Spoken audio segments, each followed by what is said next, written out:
Hey y'all, I'm back with the Sugar Baby products. It's finally time for me to try the Glow Peel Mask overnight to really get the full effect of the mask. They recommend that you leave it on overnight. I don't know why I always forget to take my nose ring off until I get to my nose. But so I'm going in with the Glow Wash first. Um I'm starting to run a little low, so I think I'm gonna have to re-up on the products. They are working. I have been using them for over a month now. I have been semi-consistent. When I can't do the full steps, I do come in with, condensed steps where I'll just do the wash and the uh glow glow up pads. So I have been consistent. I haven't missed a day of my night routine. Sometimes I just have to shorten it. I have seen a difference in my skin, and other people have as well. So I waited the 2 minutes. I've been starting to put a timer on to make sure. And now, because it dries into your skin in that period of time, I'm going in with the exfoliating pads that I got from Amazon, the sponge pads, to get off any of the excess before I apply the mask. One of my favorite tools, as I've said before, to use. Very easy. Comes in a significant amount. Y'all let me know if y'all need the link to this item. So again, like I said, I've been really consistent. I do have to get back into my Monday, Wednesday, and Friday routine with the scrub and the penetrate mask.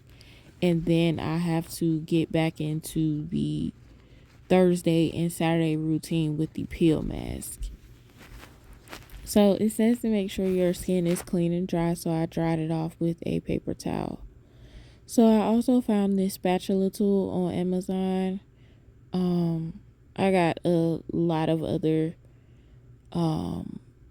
mask applicator tools, little scrubbers that I can use. I haven't put them to use yet, but if y'all need the link to that also, I'll put the link either in the description box or in the comments if you all need any of the products seen in this video.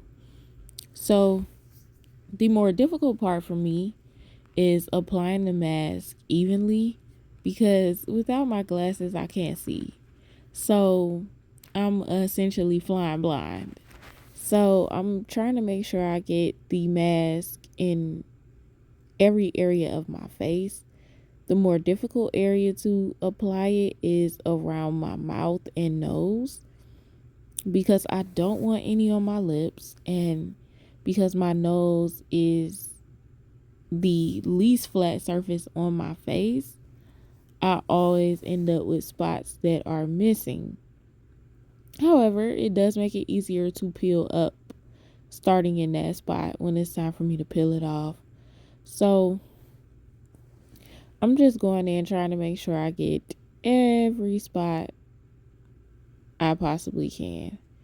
I wasted less mask this time, which I was really proud of. I have tried to avoid my hairline or my eyebrows with this product, but I can't see. So it's difficult for me to see when I'm getting product in, the not so good spots like my eyebrows and my hairline.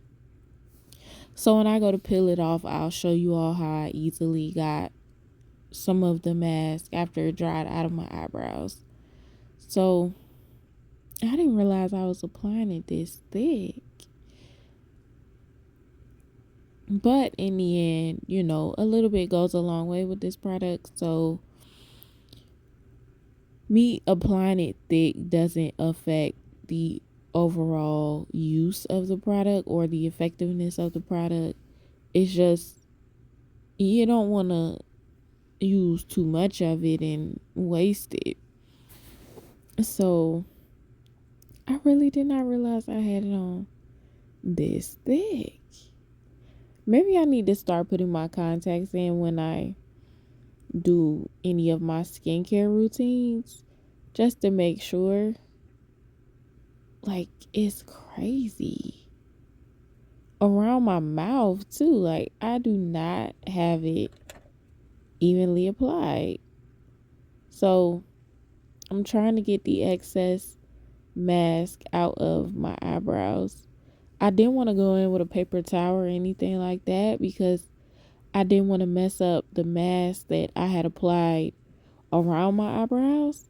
So this is the mask after it dried before I went to sleep.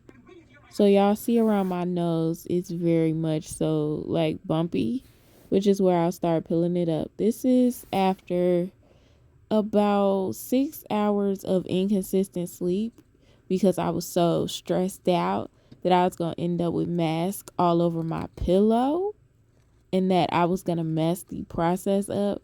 So I tossed and turned all night. Because I'm a side sleeper, I was so worried and concerned about this mask coming up off my face. It didn't, but it didn't stop me from worrying about it. So y'all see some of the mask dried up in my eyebrows. Um Not too bad, but I knew it was gonna do that just based on how much of the mask I got in my eyebrows when I was applying it.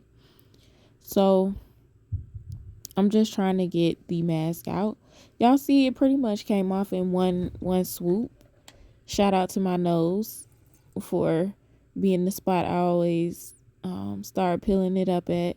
So I'm going in now with a spoolie brush and a little bit of water to get up the excess mask in my eyebrows, and I'm also going to use it to get it up around my hairline as well.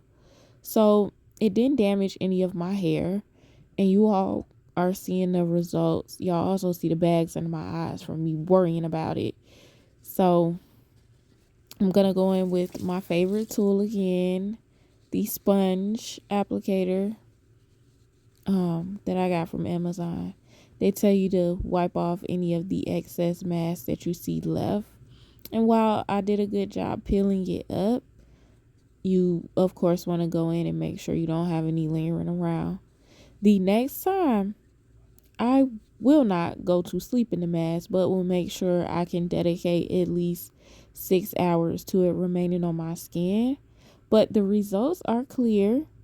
The mask really did a good job at giving me an effortless glow.